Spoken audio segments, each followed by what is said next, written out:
Si vous êtes comme moi, c'est-à-dire vous avez grandi avec l'histoire de Chucky la poupée dans votre tête, vous avez aimé la série, le film, tout ce que vous avez regardé et vous vous êtes dit que bon tiens, en tout cas, l'histoire de cette poupée n'est pas réelle, je pense que vous devez regarder cette vidéo jusqu'à la fin car figurez-vous que cette poupée a bel et bien existé. Sauf qu'il y a eu beaucoup de trucs à modifier pour éviter d'heurter la sensibilité de plusieurs personnes. Bonjour à tous, ici Angèle Brandy aka La Wash tu connais. Bienvenue sur ma chaîne YouTube. Alors aujourd'hui, on se retrouve pour parler d'une histoire vraie et à la fois paranormale. La preuve en est que nous sommes dans le thème à fond. Le make-up, il est fait par Tracy Meuds. Elle m'a plongé dans le thème. Voilà ces deux comptes que je vais juste vous mettre là. Son compte personnel Tracy Meuds, son compte professionnel Meuds Make-up.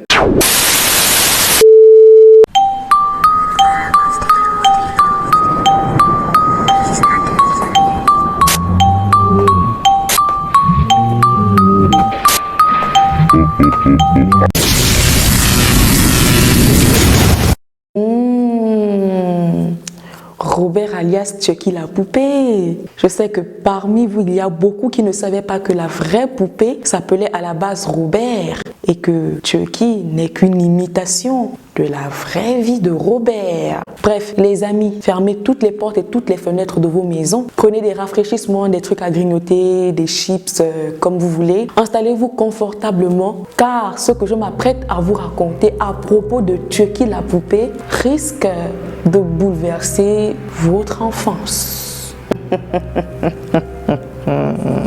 Le programme télévisé Chucky la poupée sort pour la première fois en 1988 et il est réalisé par Tom Holland, un réalisateur américain. Ce film a tellement été vendu, il a tellement eu du succès que les gens en ont demandé et je pense qu'actuellement ils en redemandent encore. Il a eu tellement de sorties comme par exemple La femme de Chucky, L'enfant de Chucky, La mort de Chucky et j'en passe. Bon, ce qui est sûr, c'est que le réalisateur, avant de faire sortir ce film, il s'est forcément inspiré de quelque chose. Ça peut être un événement, sa propre expérience, l'expérience d'une autre personne, son imagination. Bon, dans ce cas, ce sera plutôt le cas d'une autre personne, bien l'expérience d'une autre personne, comme vous voulez. Revenons quelques années en arrière. Thomas Osgood Otto est né le 11 janvier 1865 à Key West, en Floride, aux États-Unis. Il va se mettre en couple avec Minnie Elizabeth Watkins, qui est elle née le 28 mars 1868 dans la même localité que son époux. Alors après leur mariage, ils vont mettre 2 enfants au monde, dont Mispa Otto le 18 janvier 1892, puis Joseph Otto le 3 décembre 1995. En 1896, le couple Otto ainsi que leurs 2 premiers enfants vont s'installer dans leur nouvelle maison, un peu plus grande que l'ancienne, mais toujours dans l'état de Floride. Là, ils mettront ensuite au monde Osgood Thomas Otto le 26 avril 1897 et en 4e position, le 25 octobre 1900, le petit Robert Otto Eugène alias Eugie. À cette époque-là, Monsieur Otto est médecin et sa femme est une grande femme d'affaires aux États-Unis. Vous voyez un peu que la famille est de classe aisée, imaginez le luxe qui va avec. La maison étant très grande, le couple va décider d'engager des domestiques et à l'intérieur, il y avait une haïtienne. Alors parmi tous les domestiques de Otto, l'haïtienne est la seule femme. Du coup, on va lui confier la charge de l'enfant, c'est-à-dire Robert Eugène, le dernier des Otto. Car selon eux, elle se connaît très bien en garde d'enfants vu que c'est marqué dans son CV. Sauf que derrière tout ça, ils étaient très sévères envers leurs employés. Des fois, ils grondaient les employés sans raison et ça ne leur plaisait pas forcément. Alors, selon les recherches que j'ai faites, j'ai trouvé plusieurs articles qui disent qu'ils maltraitaient beaucoup plus l'haïtienne en fait. Certains articles vont confirmer qu'ils faisaient du racisme anti-métis parce qu'elle était métisse. D'autres vont dire qu'ils prenaient juste du plaisir à la maltraiter. Ils utilisaient juste pour prétexte la garde de l'enfant. Les années passent, Robert grandit et la domestique maltraitée prend toujours autant bien soin de lui, sans haine et sans arrière-pensée, jusqu'à ce que Robert ait 6 ans, c'est-à-dire en 1906. Durant cette année-là, alors que Madame Otto revient d'une réunion, elle sera très fatiguée et elle va décider d'aller se reposer à l'arrière-cour de sa maison. Lorsqu'elle arrive à l'arrière-cour, elle va surprendre sa domestique dans une posture vraiment pas possible. Elle va surprendre sa domestique d'origine haïtienne en pleine pratique occulte. assise à même le sol, à l'intérieur d'un cercle dessiné avec de la poudre blanche. Tenant un livre à la main et une bougie en face d'elle, la domestique haïtienne ne parle ni anglais ni créole. Elle ne parle même pas une langue normale. En fait, elle crie et elle fait des incantations. Madame Otto, choquée, va en parler rapidement à son mari. Les deux, pris de colère, ne vont même pas chercher à réfléchir. Ils vont expulser la servante haïtienne de leur maison. Ils vont lui demander de monter à l'étage pour récupérer toutes ses affaires. Lorsqu'elle arrivera à l'étage, elle finira d'emballer les affaires. Elle ira, avant de partir, faire ses adieux au petit Robert, le bébé qu'elle a gardé jusqu'à l'âge de 6 ans, un enfant qu'elle a considéré comme son fils. Durant ses adieux avec Robert Eugène, l'ancienne servante va lui offrir une poupée d'environ 1 mètre de long et qui a presque le même style vestimentaire que celui du petit. Elle va lui faire promettre de garder pour toujours cette poupée car selon elle, il n'y a que cette poupée qui sera l'amie de Robert Eugène. Ce modèle de poupée n'a jamais existé nulle part ailleurs. Son corps est tellement épais parce qu'il y a de la laine à l'intérieur. 2 boutons noirs remplacent ses yeux et ses cheveux sont tellement doux qu'on croirait que ce sont ceux d'un vrai enfant. Étrange comme poupée. Mais Robert Eugène n'est qu'un enfant, il est ignorant. Il va juste se dire que bon, on me fait un gros cadeau, c'est une belle poupée, je vais la prendre et en plus c'est ma nourrice qui me l'offre, c'est tellement gentil. Il va prendre la poupée et il va faire la promesse à la nourrice. Oui, je vais faire tout ce que tu m'as dit, je garderai cette poupée. Tu m'as dit que ce sera mon seul ami, alors je vais la garder. Pauvre Robert, il ne sait malheureusement pas ce qu'il attend après avec cette poupée.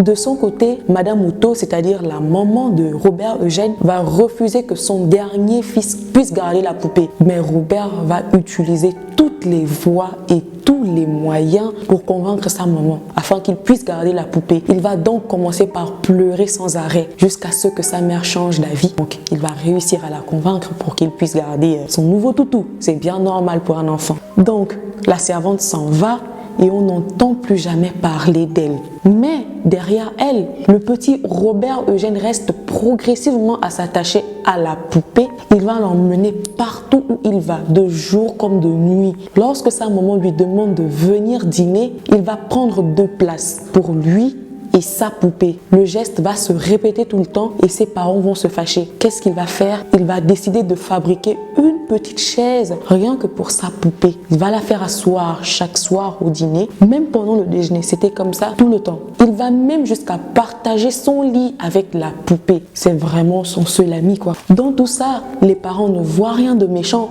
car comme je vous l'ai dit plus tôt, c'est certainement un enfant qui s'est juste attaché à sa poupée, qui peut l'emmener partout, qui devient son ami intime. Sauf que plusieurs événements vont se dérouler et ces événements-là vont faire douter les parents de Robert Eugène.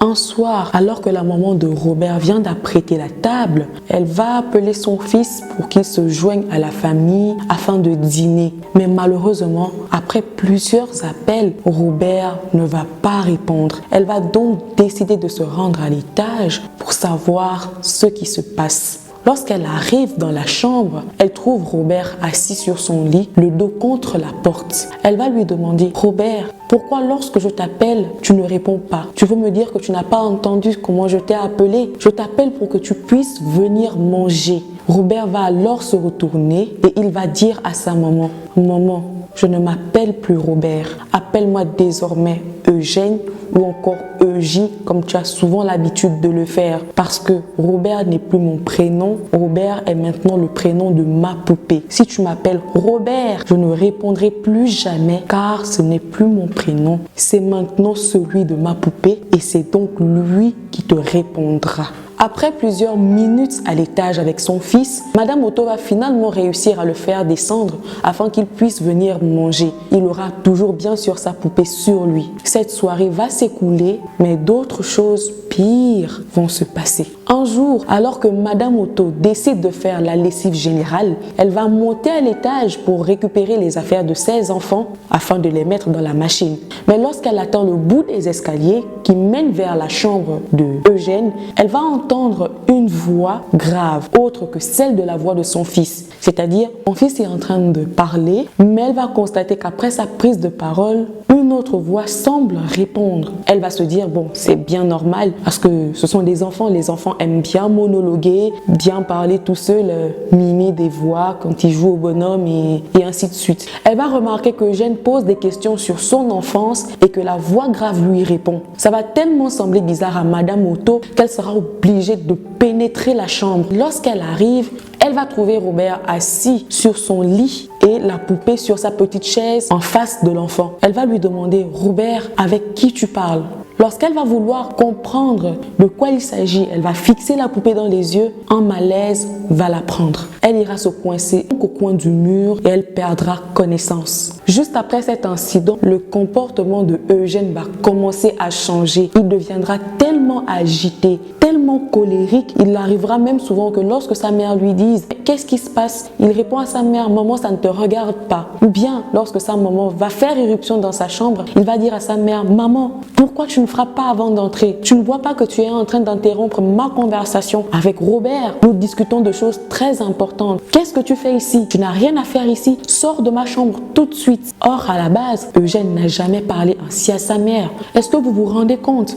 Ce n'est qu'un enfant de 6 ans qui parle de cette façon à sa mère. C'est quelque chose d'inhabituel, c'est quelque chose de bizarre. La maman d'Eugène explique même qu'il y a des fois où lorsqu'elle veut entrer dans la chambre de son fils, elle a comme l'impression qu'il y a une présence qui la projette vers les murs de la chambre d'Eugène et qui lui dit « Écoute, tu n'as rien à faire ici. Tu ne vois pas que ce n'est pas ta chambre, c'est la chambre de Eugène et c'est ma chambre. Donc sors tout de suite. » Ne sachant pas de quoi il s'agit, si c'est une présence spirituelle, si c'est peut-être elle qui a des problèmes de santé, elle ne sait pas à quoi se fier. Elle affirme même aussi qu'il y a des moments où elle a l'impression de perdre la mémoire lorsqu'elle est dans la chambre de son fils. Quelque chose d'autre va se passer. Durant la nuit, Eugène crie, il fait des cauchemars, il se réveille en sursaut, il transpire grave. On dirait qu'on l'a poursuivi dans les rêves. Et ce n'est pas tout. Une nuit, alors que toute la famille était endormie, ils ont eu l'impression qu'il y a eu un tremblement de terre dans la maison, sauf que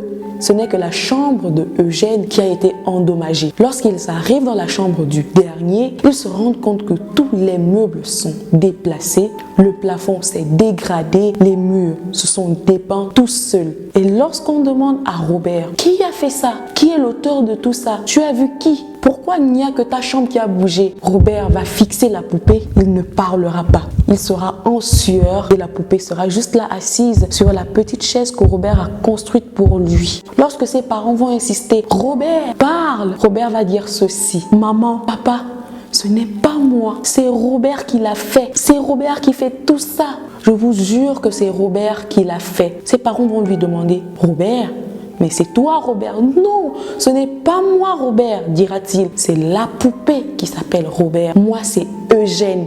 Dans le regard de Eugène, on pouvait ressentir de la colère et en même temps de la tristesse. On pouvait ressentir de la paralysie verbale. Alors je suis sûre et certaine que vous allez me demander, mais les domestiques dans tout ça? Bon, laissez-moi vous dire que les autres domestiques aussi sont impactés dans tout ça. Pourquoi? Parce qu'en journée, lorsqu'ils veulent faire les tâches ménagères, c'est-à-dire de lundi au samedi, parce que le dimanche, c'est Madame Otto elle-même qui s'occupe de la maison, ils vont se rendre compte qu'il y a beaucoup de jouets décapités dans la maison. C'est-à-dire, dans un coin de la maison, un serveur peut passer et il va voir un jouet dans un état pas possible. On a l'impression que ce jouet a été déchiré par un humain avec un couteau, avec tellement de haine. Ils étaient tellement embarrassés, ils avaient tellement peur que certains ont eu à demander leur démission parce qu'ils ne voulaient pas qu'on les accuse de ce qu'ils ne sont pas. Des rumeurs ont commencé à se répandre dans le quartier, disant que la famille Otto pratique la magie noire. Voilà pourquoi il y a tellement de phénomènes dans leur maison. Plusieurs personnes ne veulent même plus faire partir de leur voisinage. Ils sont tellement mal vus, mal jugés. Ils sont même très souvent obligés de voyager sans dire à aucune personne. Mais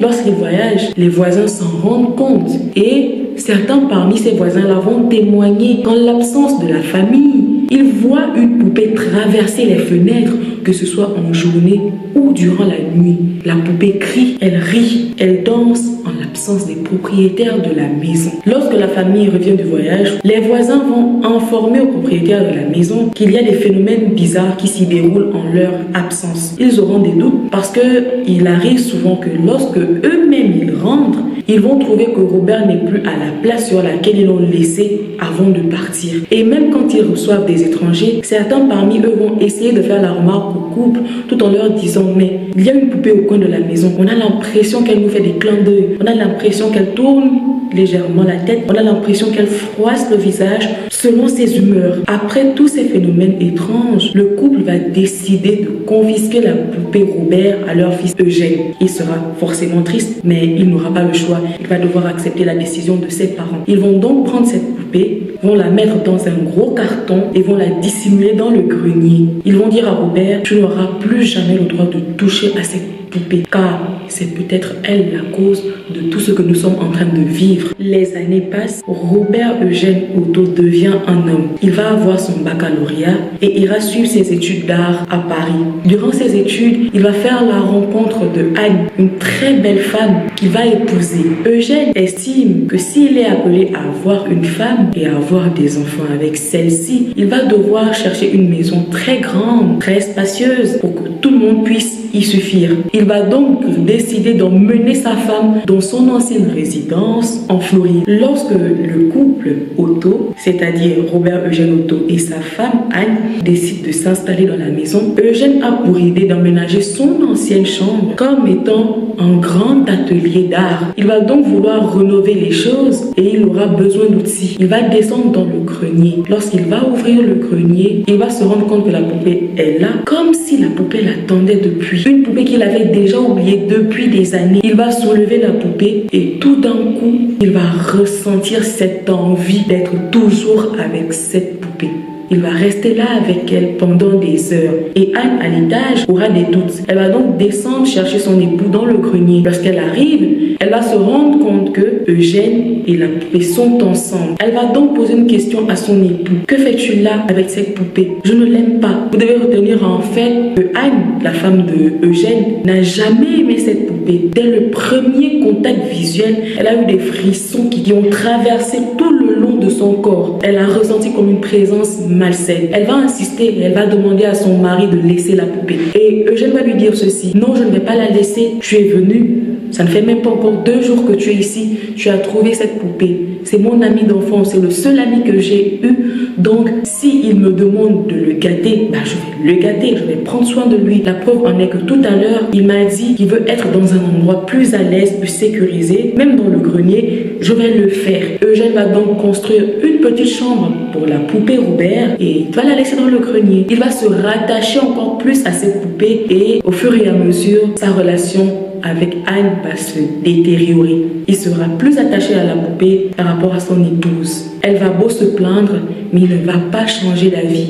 Il va toujours rester avec la poupée. Jusqu'au jour où il dira à sa femme: chérie, la poupée m'a dit qu'elle ne se sent plus bien dans le grenier. Il faudrait qu'on lui offre une chambre dans la maison. Anne va vouloir refuser et il dira à Anne: si tu n'aimes pas cette poupée, c'est que tu ne m'aimes pas. Et si tu ne m'aimes pas, ça veut dire qu'on doit se quitter. Alors soit tu m'acceptes avec cette poupée, soit tu pars. Anne n'est pas d'accord, mais elle sera obligée d'accepter sa décision. Elle éprouve beaucoup d'amour pour son époux. Eugène va donc monter avec la poupée, va lui donner une des chambres qui se trouve au 3e étage et va lui confectionner des petits meubles. Eugène va placer une chaise vers la fenêtre et sur cette chaise, il viendra déposer sa poupée Robert. Le regard de Robert sera vers la rue, donc il pourra admirer tout le paysage à travers la fenêtre. Un jour, des enfants vont venir déclarer au couple qu'il y a une poupée à la fenêtre qui se moque d'eux à chaque fois qu'ils passent pour aller à l'école. Ces enfants viennent raconter au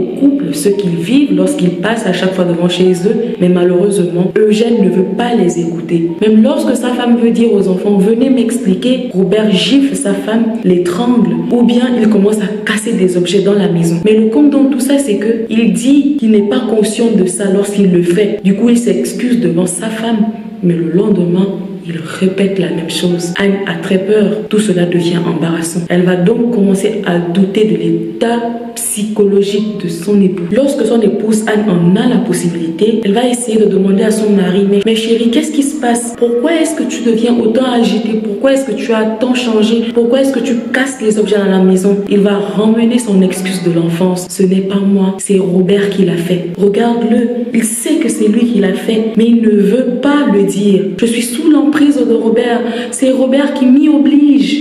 Dans les années 1970, Eugène va tomber gravement malade et, au lieu de rester aux côtés de sa femme, il va préférer s'enfermer dans la chambre avec sa poupée. Le 24 juin 1974, on va le retrouver mort dans une pièce d'amis. Anne, la femme de Eugène, devenue veuve, sera meurtrie et aura le cœur brisé. Elle va récupérer la poupée, la jeter dans le grenier, puis elle vendra la maison et ira à Boston chez ses parents. Certes, Anne, avant de partir, va jeter la poupée dans le grenier, mais celle-ci n'y restera pas longtemps.